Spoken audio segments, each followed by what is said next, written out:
Hey guys, it's Miss Tarkington. I want to read First Chapter Friday, a really cute, actually very short little story. I think you'll like it. It's funny, funny, funny. So if you want a really quick, funny read, it's by Louis Satcher. It's called Marvin Redpost, Alone in His Teacher's House.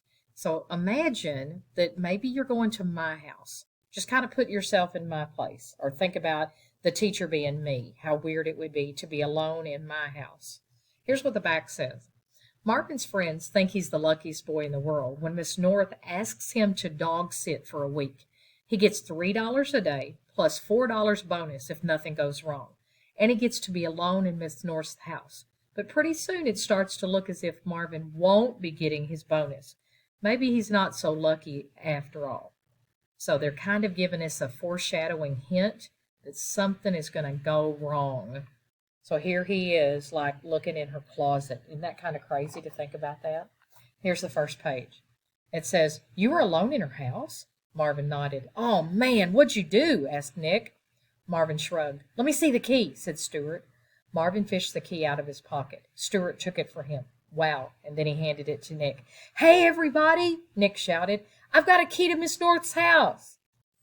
Whoa, what do you think's going to happen? Let's read the first chapter. It's pretty short. There's Miss North. All right. Teacher's pet. "You will have a substitute teacher tomorrow," Miss North told her third grade class. "All right," shouted Nick. Mrs. North stared at Nick. Marvin Redpost looked down at his desk and smiled. Nick Tuffle was Marvin's best friend. Marvin had two best friends. His other best friend was Stewart Albright. "I'll be gone for 1 week," said Miss North. "I won't be back until next Thursday, a week from tomorrow." "Hot dog!" exclaimed Nick. Miss North glared at Nick. "I will leave detailed instructions for the substitute," she warned, "and if any of you misbehave, I will know about it. That means you, Nick." "Hey, why pick on me?" said Nick. When it's time to go home, Nick and Stewart gathered around Marvin's desk. "A substitute for a week," said Nick, rubbing his hands together. "This is going to be great." "Let's pretend we're each other," said Stewart. "I'll be Marvin, Marvin, you be Nick, and Nick, you can be me." "I don't want to be you," Nick said to Stewart. "I'll be Marvin, you be me." "I don't want to be you," said Stewart. It made Marvin feel proud that both of his friends wanted to be him. On the other hand, he wasn't sure he wanted either of them to be him. "Marvin, may I talk to you for a moment?" asked Miss North. "What'd you do?" asked Stewart. Marvin shrugged. He didn't think he did anything. And even if he did, what could Miss North do about it? She was going to be away for a week. He walked to her desk. "Do you like dogs?" asked Miss North. "Sure," he said. "I'm going to need someone to take care of Waldo while I'm away," said Miss North. "Waldo?" asked Marvin. "I was going to put him in a kennel," said Miss North, "but he's such an old dog. It would be much nicer if you could stay home." Marvin could hardly believe his ears.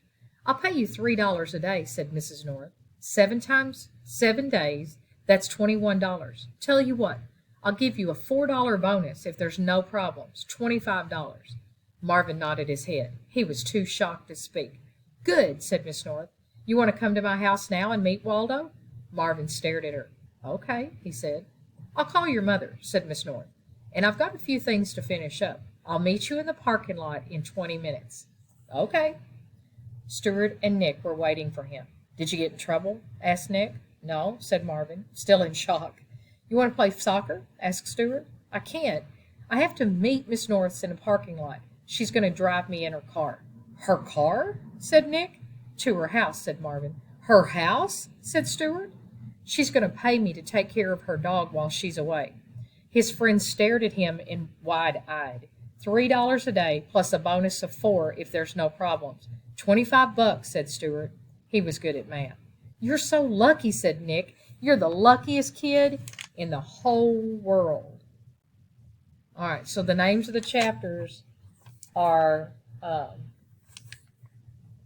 Mature and Responsible, The Substitute, Nothing In, Nothing Out, Some Dog Food Is Eaten, Liver, Where's Waldo, Do Something, Ma, Waiting, and Uh-oh, I'm sorry.